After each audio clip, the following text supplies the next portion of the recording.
Hello friends, तो कैसे हैं आप सब लोग।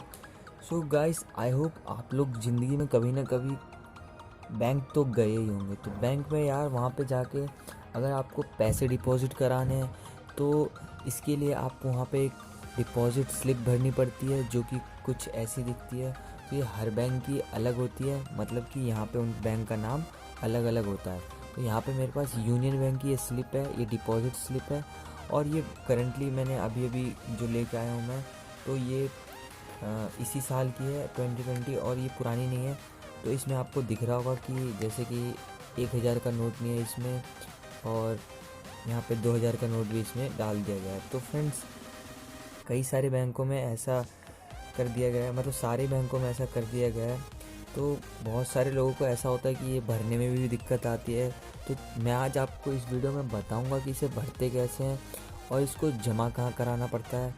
सो इसके पीछे भी कई सारी चीज़ें होती है, जो कॉन्टैक्ट डिटेल होती है, किसके लिए होती है, कौन भरता है, और भी कई सारी चीज़ें हैं। तो चलिए शुरू करते हैं इस वीडियो को।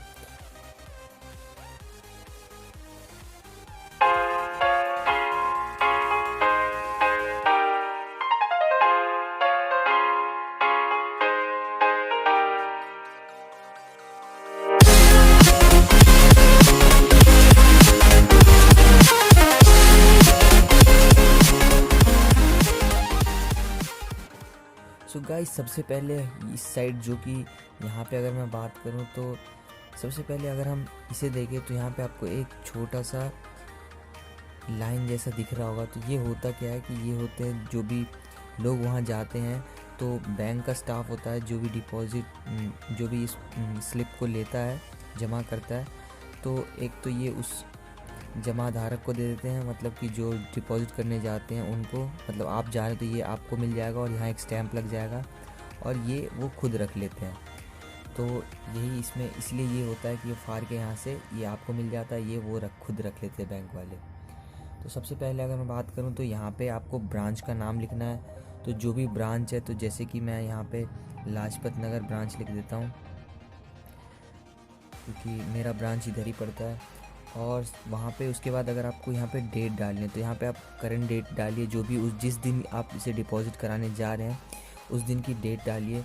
तो यहाँ पे देखिए, आपको दिख रहा होगा यहाँ पे दोनों हिंदी इंग्लिश दोनों में। तो आप चाहे तो, मतलब जैसे एक शाखा है तो शाखा में आप लिख सकते हैं हिंदी में भी लाजपत नगर।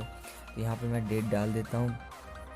तो 18/3/2020, यहाँ डेट डाल दिया मैंने। और यहाँ पे अगर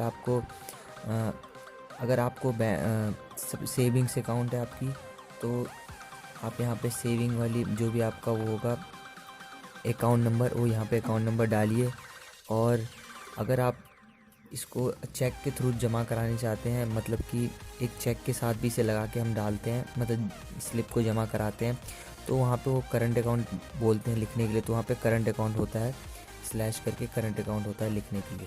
तो यहाँ पे अपना अकाउंट नंबर लिखिए, जो भी आपका अकाउंट नंबर होगा। और अकाउंट नंबर यूनियन बैंक का 15 डिजिट का ही होता है, उससे कम नहीं होता, उससे ज़्यादा नहीं होता। तो आप यहाँ पे अकाउंट नंबर लिख दीजिए, जो भी अकाउंट नंबर है। यहाँ पे मैं क्रॉस क्रॉस डाल देता हूँ।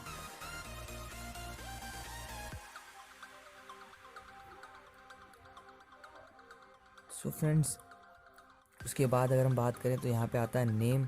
तो जो भी आपका नाम है, तो मैं यहाँ पे मान लीजिए मैं यहाँ पे रोहन लिख देता हूँ। और टेलीफ़ोन नंबर यहाँ पे लिखा हुआ है, तो टेलीफ़ोन नंबर, मोबाइल नंबर आपका जो भी है, मोबाइल नंबर आप लिख सकते हैं।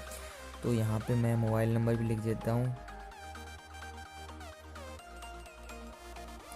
कोई भी 10 डिजिट का मोबाइल नंबर आप लिख दीजिए। और उसके बाद आता है हमारा फाइनली अमाउंट।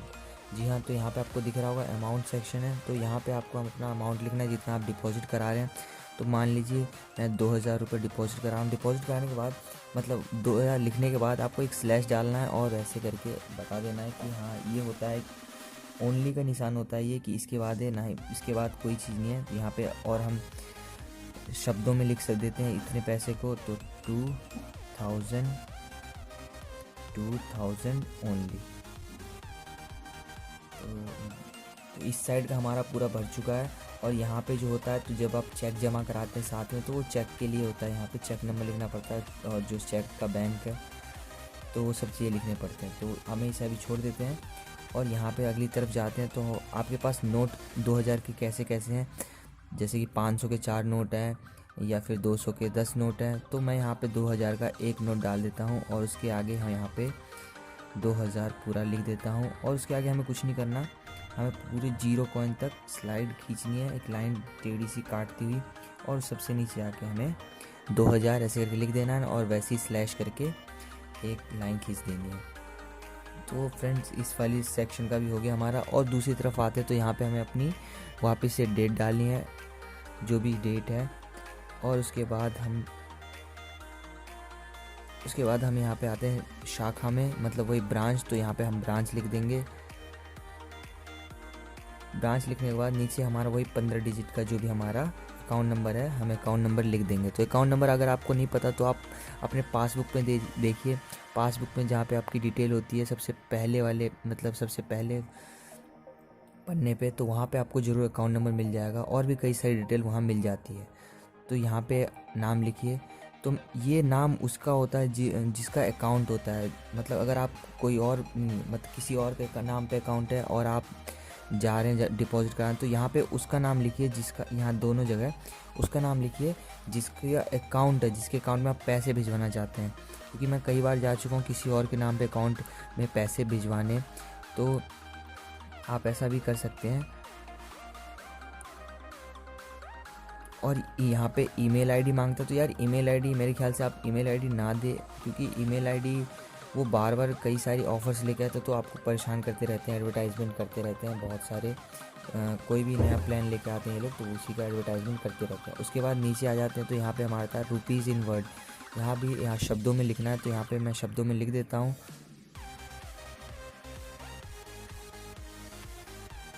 ओनली।